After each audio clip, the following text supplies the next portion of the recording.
கங் கணபதியே நம. அனைவருக்கும் வணக்கம். கந்த புராணத்தின் இந்த பதிவை உங்களுடன் பகிர்ந்து கொள்வதில் மிக்க மகிழ்ச்சி அடைகிறேன். இச்சாசக்தியாகிய வள்ளியும் கிரியாசக்தியாக தெய்வானையும் விளங்க ஞானவேல் தாங்கி மயில் வாகனத்தில் வலம் வரும் முருகப் பெருமானை நம் மன வாகனத்தில் ஏற்றி வைப்போம். 16 பேறுகளையும் தன் 12 கைகளாலும் வாரி வழங்குவான் நம் வடிவேலன். கந்த புராணம் 7 உபதேச காண்டம். அதில் 21 இல்லறமும் துறவறமும். சந்திரசேனன் கூறியதைக் கேட்டதும் தர்மன் தன் நண்பனான சந்நியாசியை நோக்கி, நண்பனே, எனக்கும் உண்மையில் எந்தவித துயரங்களுமே கிடையாது.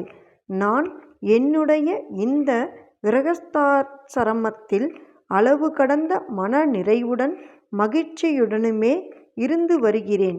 இதில் சிறிதளவும் சந்தேகமே கிடையாது. இந்திரன் முதலான தேவர்கள் எனக்கு கட்டுப்பட்டுத்தான் நடந்து வருகிறார்கள் என்று கூறினான்.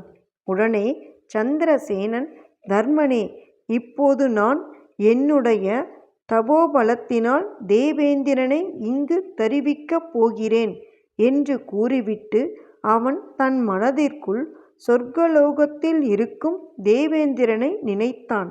அவன் அப்படி நினைத்த மாத்திரத்திலேயே தேவேந்திரன் அங்கு வந்து சந்திரசேனனின் அருகில் நின்று கொண்டான்.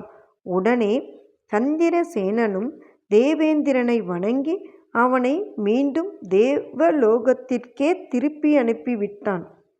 அதைக் கண்ட தர்மன் தன் மனதில் ஸ்ரீ பஞ்சாக்ஷர மகாமந்திரத்தை ஜெபித்துவிட்டு தானும் தேவேந்திரனை தம் சமீபத்திற்கு வரும்படி அழைத்தான்.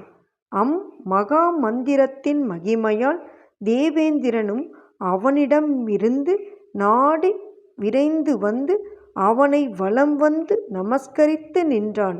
பிறகு தர்மன் இந்திரனோடு சிறிது நேரம் பேசி மகிழ்ந்துவிட்டு அவனை சொர்க்கலோகத்திற்கு திருப்பியனுப்பிவிட்டான். அக்காட்சியை கண்ணுற்ற சந்திரசேனன் அளவு கடந்த வியப்புக் கடலில் மூழ்கியவனாக, தர்மனே, நீ இப்போது சகல உலகங்களுக்கும் பாட்டனாராகிய பிரம்மதேவனை வரவழைத்து காட்டு பார்க்கலாம் என்று கூறினான். உடனே தர்மனும் தம் மனதில் படைப்புக் கடவுளான பிரம்மதேவனை குறித்து நினைத்தான். பிரம்மாவும் உடனடியாக அங்கு வந்து அவனை வலம் வந்து வணங்கிவிட்டு அவனோடு சிறிது நேரம் பேசி மகிழ்ந்திருந்துவிட்டு தம் உலகம் நோக்கி திரும்பிச் சென்றார். அதன் பிறகு தர்மன் தன் நண்பனை நோக்கி, சந்திரசேனனே, நீயும் உன் யோக வலிமையால் இப்போது பிரம்மதேவனை இங்கு வரவழைத்து காட்டு பார்க்கலாம் என்று கூறினான். உடனே சந்திரசேனன் தன் மனதில் பிரம்மதேவனை நினைத்தான். ஆனால் அவனுடைய அழைப்பிற்கு இணங்கி பிரம்மதேவன் அங்கு வரவே இல்லை. அதைக் கண்ட அனைவரும் தர்மனை கண்ணுதல் பெருமானாகவே எண்ணி அவனை பக்தி பெருக்கோடு வணங்கி வழிபட்டார்கள். உடனே சந்திரசேனன் தன் நண்பனை கூப்பிட்டு, தர்மனே, உனக்கு இத்தகைய மகிமை எப்படி உண்டாயிற்று? அதை என்னிடம் தெளிவாக கூறி விளக்க வேண்டும் என்று கேட்டுக்கொண்டான். அதற்கு தர்மன், நண்பனே, இதற்கெல்லாம் காரணம் ஸ்ரீ பஞ்சாக்ஷர மகா மந்திரத்தின் மகிமையே ஆகும். ஆகையால் பஞ்சாக்ஷர மந்திரத்திற்கு நிகரான மந்திரம் வேறு எதுவுமே கிடையாது.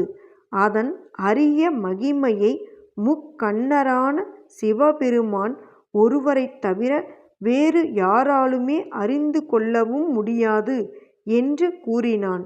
உடனே சந்திரசேனன் தன் நண்பனிடமிருந்தே அந்த பஞ்சாக்ஷர மகா மந்திரத்தை உபதேசம் பெற்றுக்கொண்டு இரவு பகலென்று பாராமல் அம்மந்திரத்தை பக்தி பெருக்கோடு ஜபித்து வந்தான்.